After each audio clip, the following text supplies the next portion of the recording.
Mahal mo ba ang asawa mo? Mahal mo pa ba siya, Kokoy? Siya ang ina ng mga anak ko. Mahal mo pa ba siya? Dahil kung gano'n, aalis na ako dito sa bahay na to. Bakit po ang gulo-gulo? Tsaka, bakit yung asawa niyo po, dalawa? Di ba, Kokoy, sinabi ko sa'yo?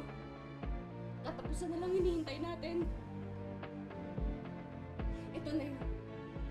Ito nang katapusan na yun. Lalayas na ako. Magsama na kayo ng kabit mo na yan. Maaari siya ang naglublob sa'yo sa kasalanan. Pero siya ang nagligtas sa akin mula doon. Kadalasan ng isang pamilya ay binubuo ng isang ama, isang ina at ng kanilang mga anak. Subalit paano kung sa iisang tahanan, dalawa ang may bahay? Kung ang ama ang haligi ng tahanan at ang ina naman ang ilaw, ano naman ang isang kabit? Mga kapuso, sama-sama nating tunghayan ang natatanging kwento ng pagsasama ni Kokoy, Julie at Melanie Avila. Para masaya kayo, I will make you happy pala, hindi pala pan of you, okay? Ito yung first trick natin. Oh, wala. Wala naman? Wala naman. Yes, thank you. Wala naman. Wala naman. Ayan, mamagin natin.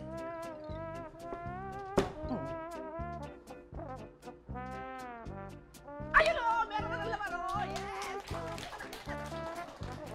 Ayan, isa pa! Medyo tahimik tayo. Okay, masyadong seryoso. Baka magbigti ako, ha? Okay, game. Ito. Sinulid. Nakikita niyo sinulid? Hindi. Merong sinulid. Papaniwalayo kayo, ha? Ikakabit natin to. Sorry. Sorry. Hindi. Meron niya. Dali lang po. Naku, malalagyan pa yata. Wala. May sinulid, oh. Oh, yeah. Thank you. Sandali lang. Ipagluluto ko kayo ng pulutan nyo, ha? Dali. Meron akong pulutan dito para sa inyo. Sandali lang. Magluluto ko para sa inyo, ha? Ayan, oh. Sizzling plate. Ayan. Oh, game. Ay! Kulang sa luto. Pasensya na po. Ay.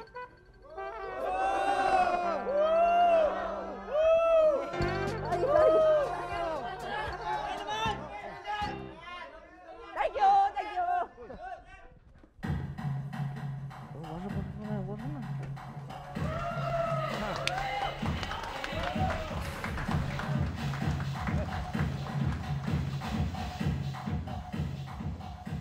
Anong bayad ko siya? Umuwi ka na. Huwag ka nang bumalik dito, ha? Huwag ka nang bumalik. Hindi naman natutuwa ang mga Diyos ko sa'yo, eh. Boss, baka hindi lang mahilig si Magic ng Malulugi lang ako sa'yo, Paul. Alam mo, hindi ka na-click ngayon, eh. Pasensya na, ha? Huwag ka nang bumalik. Ayan na, yan ang bayad ko sa'yo, ha? Sige na.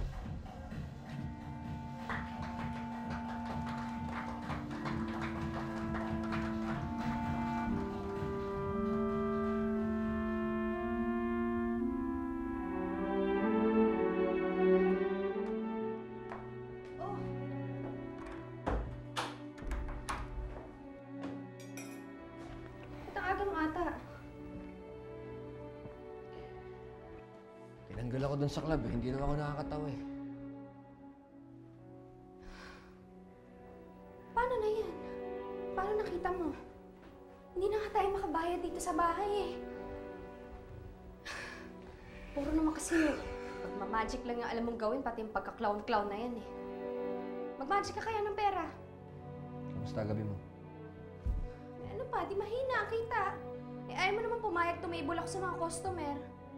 Eh, pero hindi mo pa rin sinasagot ang tanong. Saan tayo kukuha ng pera ngayon? Ilang araw na akong pinagmumura ng may-ari ng bahay na to.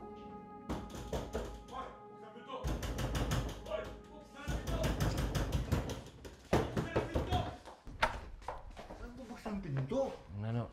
Ang kapal ninyo! Ay pa magbayad ng upa! Layas na! Ano, pwede ba? Pasensya na kayo. Gipit na gipit lang talaga kami. Baka ho pwedeng sa isang buwan na lang. Sa isang buwan. Lagi isang buwan. Wag na! Lumayas na kayo! Ano, pwede ba bukas na tayo? Madaling araw na ho. Kawawa na may mga anak ko magigising. Walang paki kung buong ba lang kayo magising. Lumayas na kayo. Ayaw ko na makita ang pagmumukha niyo dito. Huwag naman ho kayong ganyan. Makakapit naman ho namin yan. Kambitin nyo! Ha? Wala akong pakis na gamitin nyo! Maaga! Hoy! Gusto mo sa kasala kayo nga! Kising! Lumakas sa kasala! Kising! Namin! Hoy! Sa loob mo, ha? Nalaman ka sa akin, ha? Dahil sa insidenteng iyon, nilisan ni Kokoy ang Olongapo kasama ng kanyang mag-anak. Tinungo nila ang Maynila upang doon makipagsapalaran.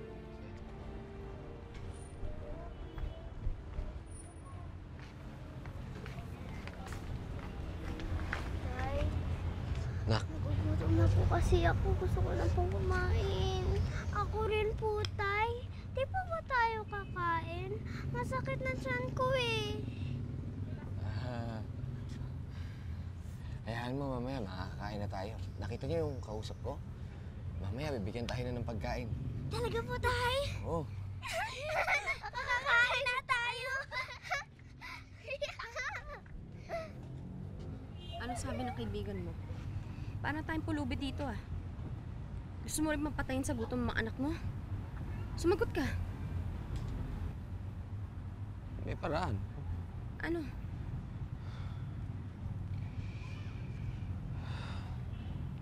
Magbubugaw ako.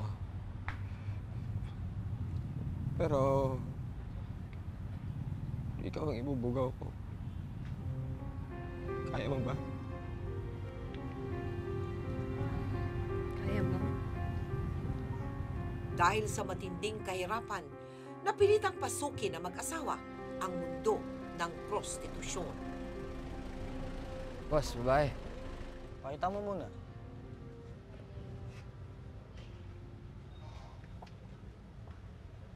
Magkano ba? Isang bulig ho. Mahal naman, 500 lang dito ah. Bago kasi boss eh. Pero, sige, basta bababalik kayo eh. Sige, sakay na.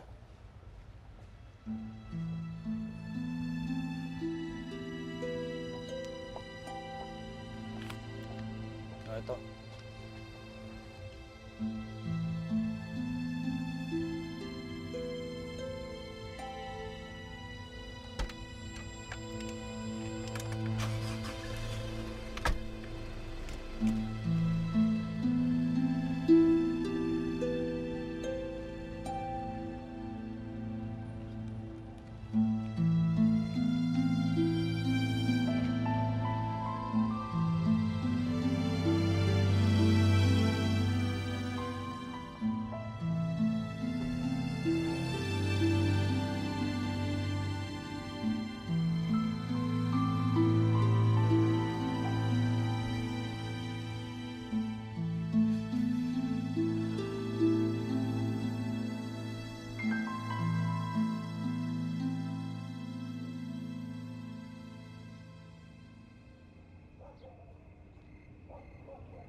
Wish?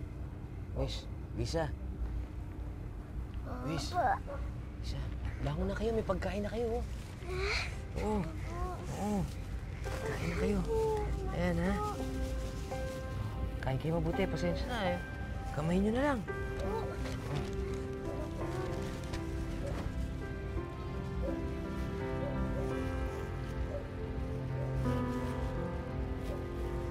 Ano na po? Sige, sige.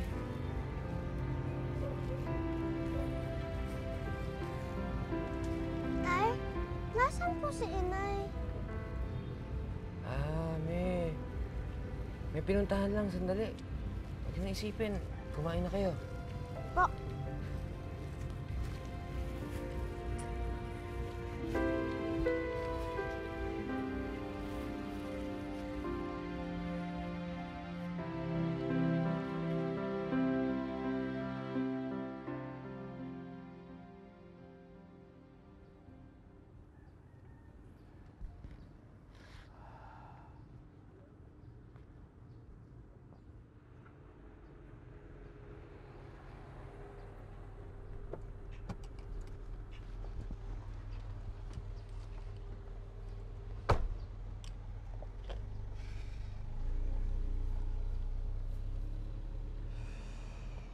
Basta nangyayari sa lakad mo? Ano pa bang nangyayari kapag may kasamang lalaki? Alam mo naman ibig ko sabihin eh. Swerte, galante, nagbigay ng tip. Ano bang nangyayari dyan sa sugat mo? Nagpatingin ako sa center kanina eh. Sabi sa akin diabetic daw ako kaya hindi madali gumaling. Ibig sabihin, gastos na naman yan.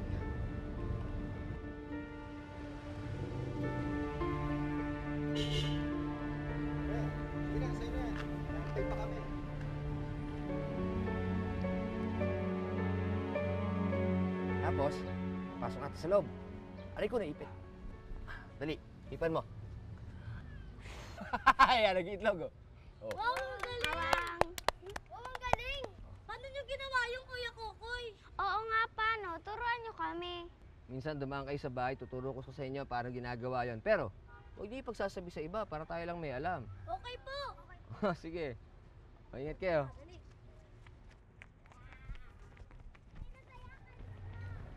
Magaling ka sa mga bata, pare, ha? Tsaka yung magic. Salamat to. Naglilibang lang. Yun kasi trabaho ko dati. Dati akong clown tsaka magician. Ganun ba? Matagal ka na dito? Medyo. Mahabang kwento. Ganun. Pare, ito calling card ko, ha? Sa ano kasi, pare, sa linggo birthday ng anak ko, pare. Kung pwede, makapunta ka doon para makapag-perform ka. Tsaka na matutuwa yun. Sige, sir. Pupunta ako.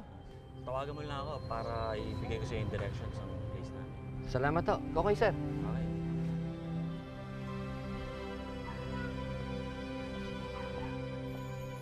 Koy, yung mga bata ba, napakain mo na? Kanina pa. Sayang. Yung mama na yun kasi iniimbita ako. Birthday ng anak niya. Pupunta ako, magmamagic ako, tapos magka-clown ako dun. Paano naman niya nalaman na clown ka at saka magician? Basta. Naisip ko lang. Pwede natin pagkakitaan yun. Magpa-party magician ako, tapos clown, tapos pwede ako magtayo ng grupo. Di ba maganda idea yun? Hindi naman magic ang pera ko, Koy. Tsaka napatunayan na natin na talagang hindi mapagkakakitaan yung ginagawa mo. Naisip ko lang kasi, subukan natin para makaalis tayo sa ganitong trabaho, di ba? May nag-offer sa akin magpunta ng Japan. Napag-desisyonan ko na natanggapin yun. Yun, sigurado magkakapera tayo. Japan? Layo naman nun. Ba't hindi mo na lang ako tulungan doon sa pinaplano ko? Magsimula tayo ulit. Huli na lahat sa atin. Yung pinasukan natin, hindi na tayo makakabalik. Ang hinihintay na lang natin katapusan. Umalis ka papuntang Japan si Julie. Samantala, itinuloy naman ni Kokoy ang binabalak niyang negosyo. Kasabay nito ay ang pagkalulong niya sa alak dahil sa pangungulila sa asawa. Sa paglipas ng panahon, lalong lumala ang diabetes ni Kokoy na siyang naging sanhi ng kanyang pagkabulag. Hanggang sa... Miss na namin kayo, Nay. Nako, talaga. Miss na miss, ha? Ay, ang bigat. Nay, nasa po yung mga laruan namin? Siyempre, buksan niyo muna yung maleta. Nandyan lahat ng pasalubong. May kanya-kanya pangalan na yan, ha? Apo! Karating is natin dyan. Julie? Julie? Julie, kamusta ka na? Julie? Kamusta ka na? Ano pa nangyayari sa'yo?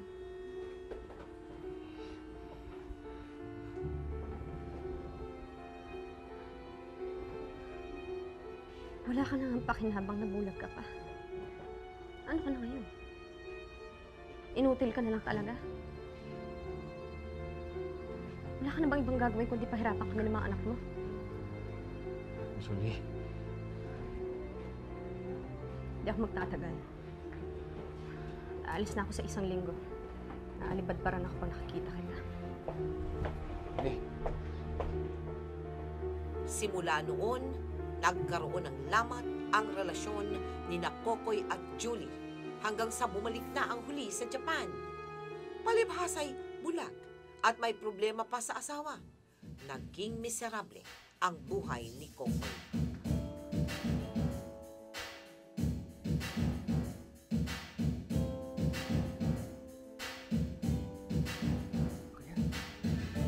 Kasi sino sumasayo?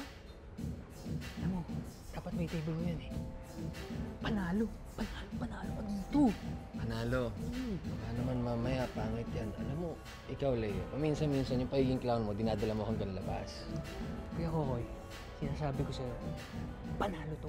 Ayos talaga. Alam mo mamaya, pagkapos ng sayo na, pati table rin ko sa atin. Ayos ba? Ikaw ang bahala.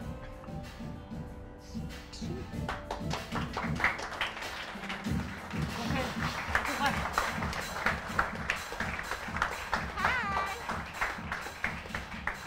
Sabi nila, sexy ka raw. Totoo ba? Well, maraming nagsasabi, kaya siguro oo. Pwede pahawak para makasigurado. Ano? Bulag ka ba? Tingnan mo na lang kaya. Gusto mo lang yatang manansing mo. Jessel, hindi naman kasi gusto ni Kuya na manchancing. Ano kasi? Bulag talaga ako.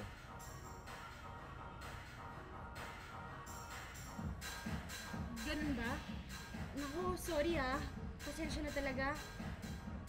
Ayos lang. Sanay naman na ako eh. Tsaka isa pa, hindi ko naman talaga kailangan humawak para na makasiguradong sexy ka. Boses pa lang, sexy naman na eh. Baka sabihin mo, binabastos kita. Hindi naman. Akala ko lang kasi talaga ano eh. Alam mo naman dito, kanya-kanyang style ang mga customers. Meron nga dito, sabi niya pilay daw siya. Pinahimas niya yung hita niya. Bago mo malaman, iba na yung pinapahimas niya, no?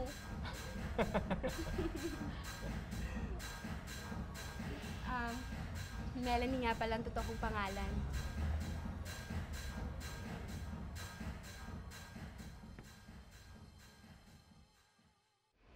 Melanie, Ano yan? Ganun bang tingin mo sa akin? hindi. Baka lang kasi ako kailangan mo eh. Alam mo, ang kailangan ko ay ang maging totoo ka sa akin. Hindi ako sumama sa'yo dahil sa pera mo. Sumama ako sa'yo dahil mabait ka sa akin. Pasensya ka na. Hindi lang naman ito habol ko sa'yo eh. Malalaman natin yan kung babalik ka pa rin sa club kahit may nangyari na sa atin. Baka hindi na eh. Sabi ko na nga ba eh. Hindi ako babalik sa club mo kasi titigil ka na doon. Sasama ka na sa akin, di ba? Tulungan mo ako sa negosyo ko. Seryoso ka ba? Gusto mong patayin ako ng asawa mo? Matagal na akong pinatay ni Julie. Ikaw lang ang bumuhay sa akin ulit. Gusto mo makiusap ako, Melanie? Kailangan kita. Sumama ka na sa akin.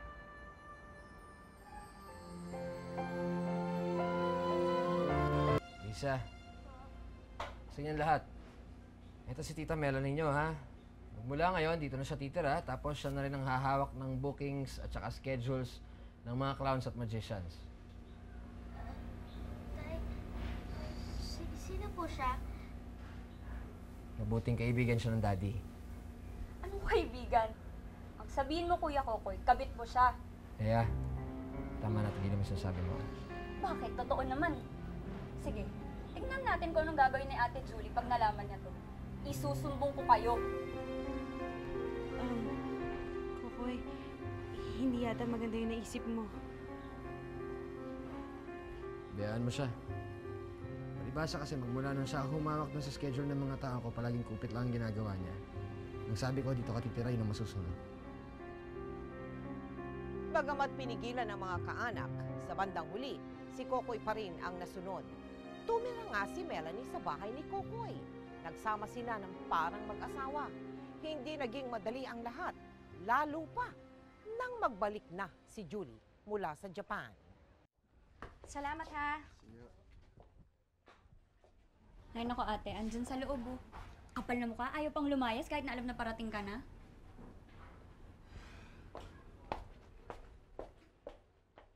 Kokoy, alis na ako. Baka kung ano pa mangyari dito eh. Sandali! Walang mangyayari sa'yo. E di sila umalis kung gusto nila.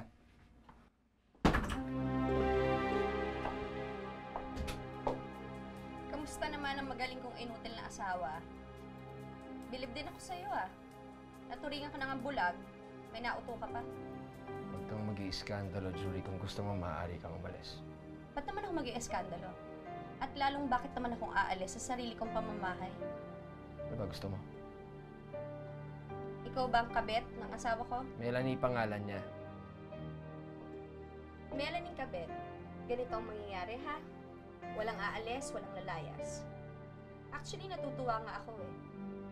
Dahil ngayon, isa na lang ang binababae ng asawa ko.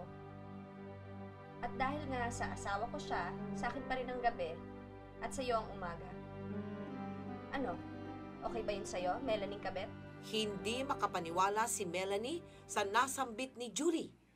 Ang inakala niyang isang malaking kahibangan ang siyang ang naging buhay nilang tatlo.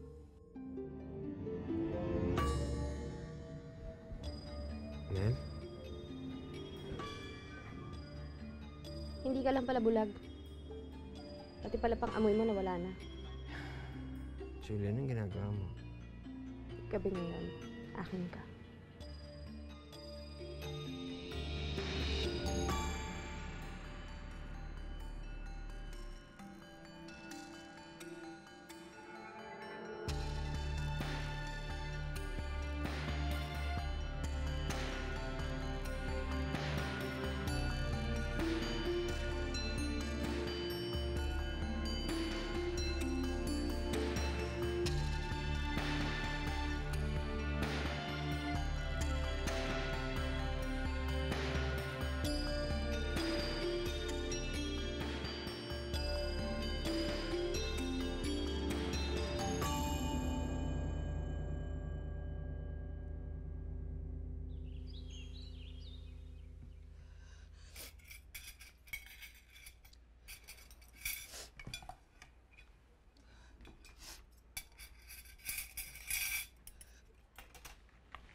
Melanie? Ikaw ba yan? Ikaw nga. May kayo pa bang umoy? Ano hinanda mong agahan?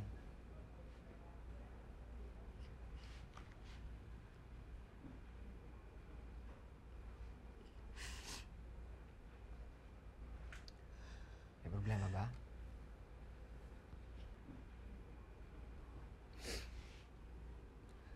Mahal mo ba ang asawa mo? Mahal mo pa ba siya, Kokoy? Siya ang ina ng mga anak ko. Mahal mo pa ba siya? Dahil kung gano'n, aalis na ako dito sa bahay na to.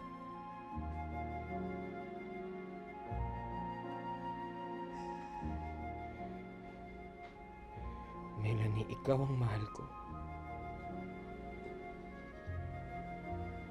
Ikaw ang mahal ko.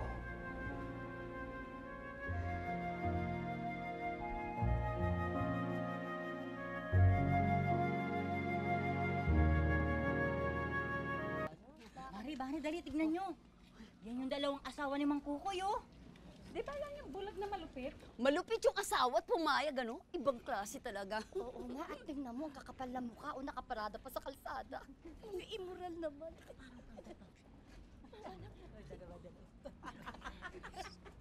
Pagiliwan ng dalawang stick ng sigarilyo ko. Palis na muna, ha?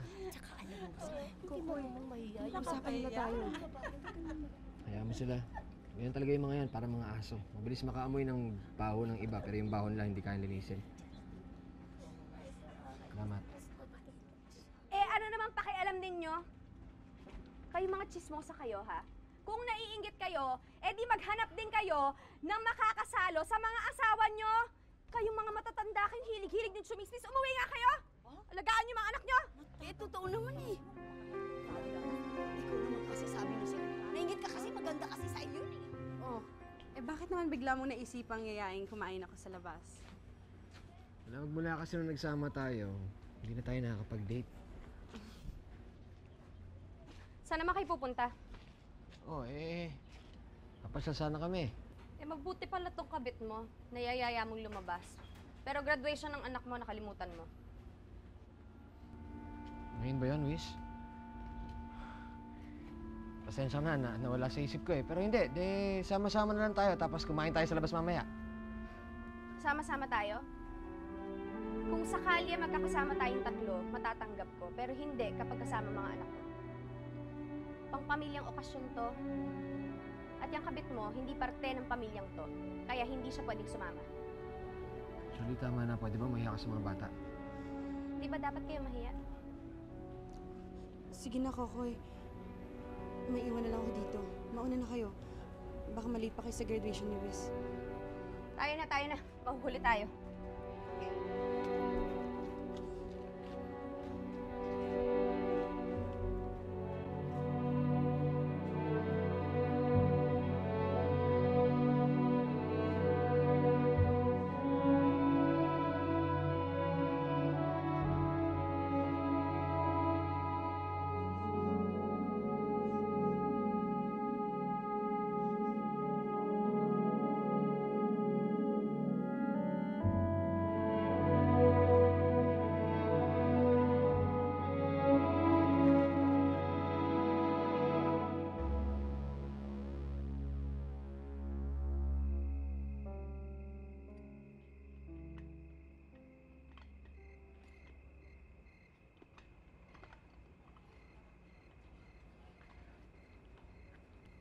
Sino yan?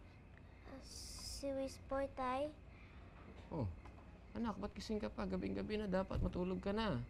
Ah, teka, sandali.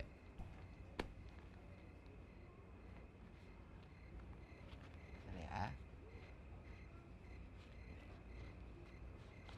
Ito.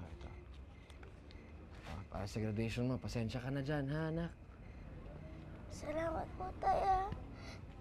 Maraming salamat po. Jesus, wala yun.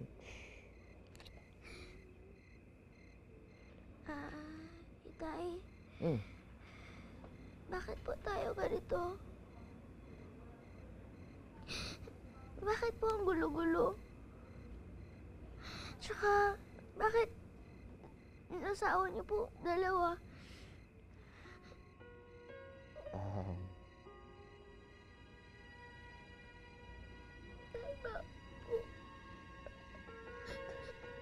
Kasalanan ko yun, anak eh.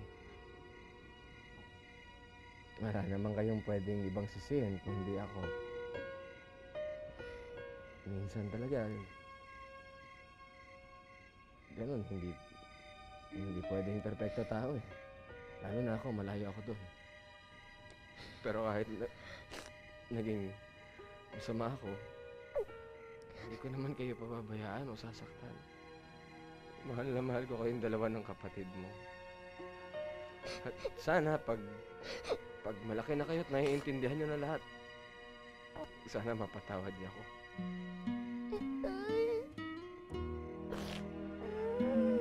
Umiyak ka na.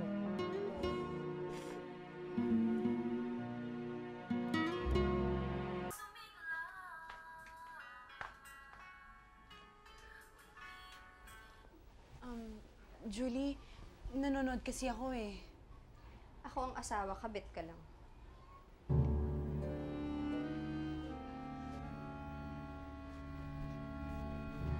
Ikaw nga ang asawa, pero ako ang mahal. Nagpatuloy ang alitan ni na Julie at Melanie hanggang sa... Ano ba? Nakikiliti ako. Yan. Pansa? Ito naman. Ano ba?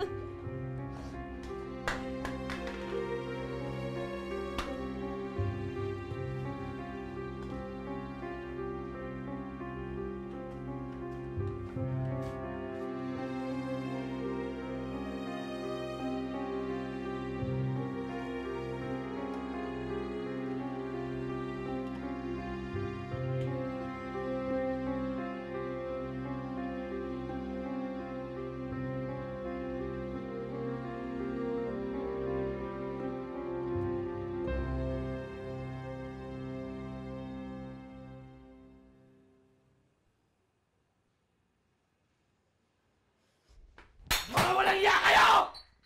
Walang iya kayo! Ba't dito sa labang bahay ko mga walang iya kayo? Sa loob ng bahay ko, dudumihan mo ako sa ulo. Walang yan ka. Napakadumi mong babae, Julie. Ikaw ang hayop! Ikaw ang walang yung naglublob sa akin sa dumi! Ikaw ang nagbugaw sa akin! Nalimutan mo na ba yun? Ha? Ikaw ang nagbenta sa akin! Binubugaw mo ako! Pinapasiping mo ako sa kung sino-sinong lalaki para sa pera! Dahil inutil ka! Bakit, ha? Akala mo ba? Hindi ako nasasaktan! Hanggang ngayon, napakababa pa rin ang tingin ko sa sarili ko dahil sa ginawa mo! Sarili kong asawa, pinapahiram ako sa ibang lalaki. Ha? Para lang sa konting pera! Hindi ko ginusto! Hindi ko ginusto yun! Hindi kita pinahiramin, hindi kita pinahiramin. Di ba ako yung sinabi ko sa'yo? Katapusan na lang hinihintay natin. Ito na yun. Ito nang katapusan na yun. Lalayas na ako. Magsama na kayo ng kabit mo na yan.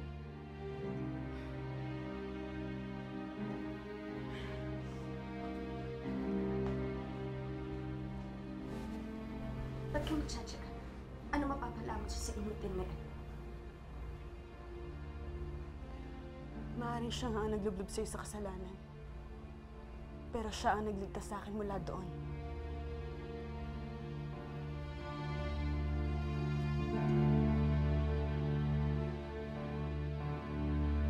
Tuluyan na ngang umalis si Julie upang ipaubaya si Kokoy kay Melanie. Subalit sa paglisa ni Julie, hindi pa rin matatahimik ang pagsasama ni na Kokoy at Melanie.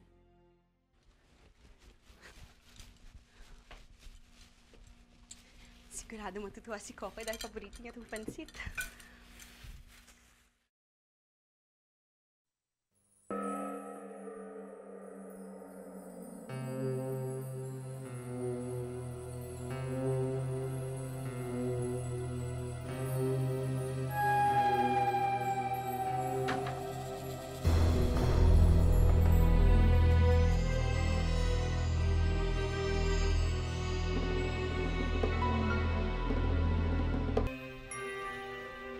Iwan mo na ako.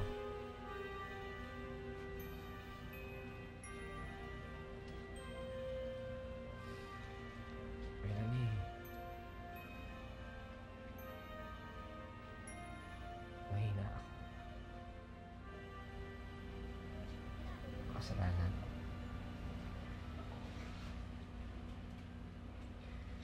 Pero hindi ko gustong nakakasakit ako.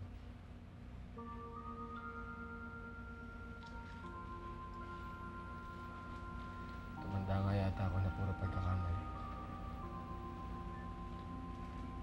Hindi ko yata alam kung ano yung mali sa tama.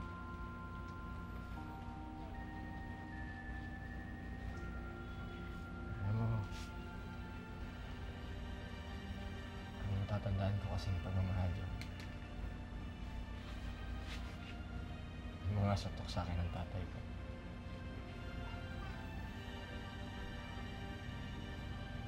Doon ako lumaki.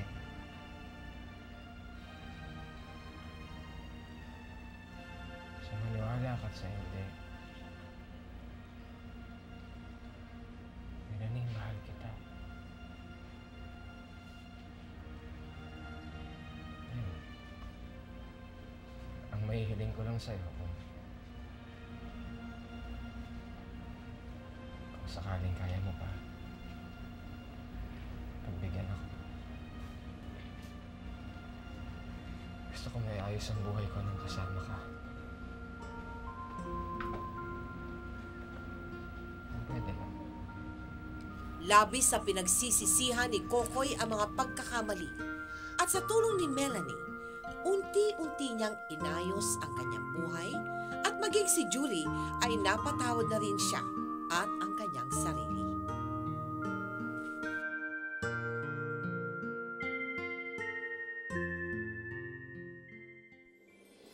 Melanie, paano naman at na-inlove ka sa lalaking alam mong meron ng pananagutan? nung nangligaw siya sa akin noon, ano siya, mabait, magpagmahal, malambing. So nahulog ang loob mo sa kanya. Pero alam mo may pananagutan na siya, alam mo may mga anak na siya. Paano nangyari na kayong dalawa? Nasa isang bubong. Paano yun? May pwede ba yun? Nung dumating po si Julie, yun po, umalis muna ako. Tapos yung pinahanap ako ni Kokoy. Oo. Tapos yung nagsama na kami sa isang bubong. Ni Julie? Oo. Minahal mo ba talaga? Paano mo nadala yun sa puso mo na nandoon siya, may kasama yung ibang babae. Tapos nandoon ka rin. Tsaka iniwanan din kasi ni Julie si Kokoy. Eh kung iwanan ko si Kokoy, tapos ngayon bulag na siya, kawawa naman. Pero pag nakikita mo noon yung gano'n, pwede bang hindi ka masaktan? Siyempre nasasaktan ka rin. Hindi na rin kasi siyempre mas una ho yun eh. At dumating pa nga sa pagkakataon, magkaibigan na kayo ni Julie, Oo, di ba? magkaibigan. Hanggang ngayon, magkaibigan pa rin kayo ni Magkaibigan Julie. pa rin. Paano nangyari yun? Hindi kasi siguro, naano niya rin kasi dahil hindi ko iniwan si Kokoy. Para na nga ho kami magkapatid eh. Nung pumanaw si Kokoy, nito lang Pebrero, di ba? Pumanaw. Paano yung mga anak ninyo? Magkakaibigan naman? Magkaibigan, magka-close sila. Magkakapatid, maayos naman ang samahan nila. Oo, hindi mo sila nag-aaway. Ano ba meron si Kokoy na... At kayong dalawang babae, napaibig niya ng todo-todo ng ganyan. Napaibig sa bulag. Napaibig sa bulag? Oo nga, bulag pa. Ano?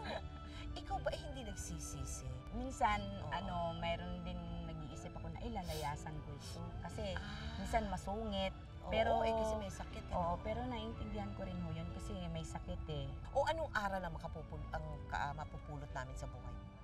Huwag na lang nilang gayahin. Wag nang gayahin kasi masakit din. Oo, masakit din yun. Mga anak ninyo, paano ang trato nila kay Julie at paano naman ang trato ng mga anak ni Julie sa iyo? Tawag nila sa akin, sa anak ni Julie, tawag nila sa akin ate. Tapos yung mga anak ko naman, ang tawag nila dun sa kay Julie, tita. Kasing alam kasi nila noon, kapatid ko si Julie. Hindi ninyo pinagtapat sa mga bata? Itong malaki-laki na sila. Bakit gano'n ang ginawa ninyo? Kasi syempre hindi pa nila masyadong maintindihan. Anong aral ang mapupulot natin sa buhay mo? Wag na lang nilang gayahin yung ko. Wag na lang yung dalawa-dalawa sa ilalim. Uy, nako, Melanie, maraming salamat sa iyo, ha. Talagang napakahirap siguro na talaga magbukas ka ng kalooban mo na sabihin mo na ikaw nakihati sa asawa ni Julie, ha. Pero thank you very much sa lakas ng loob mo. Maraming salamat. Kailanman at saka sa GMA po. Maraming salamat po. Sa Tita Mel, maraming salamat po. Thank you din sa iyo. May mga pagkakataong nagagawa natin ang mga bagay na hindi natin inakalang kaya natin gawin sa ngalan ng pag-ibig. Sa kwento ng buhay ni Kokoy at Melanie, masasabing tunay nga ang kasabihang bulag ang pag-ibig. Subalit maging sa mundo ng mga makasalanan, meron pa rin pag-asa hanggang nananatili sa ating puso ang pagsisisi, ang kapatawaran at ang determinasyong ituwid ang bawat pagkakamali. Ako po si Mel Tiangco at ito ang kwento ng bawat isa sa atin. Ngayon, bukas at magpakailanman. Magpakailanman, hindi magbabago ang sinisigaw nitong aking puso. Magpakailanman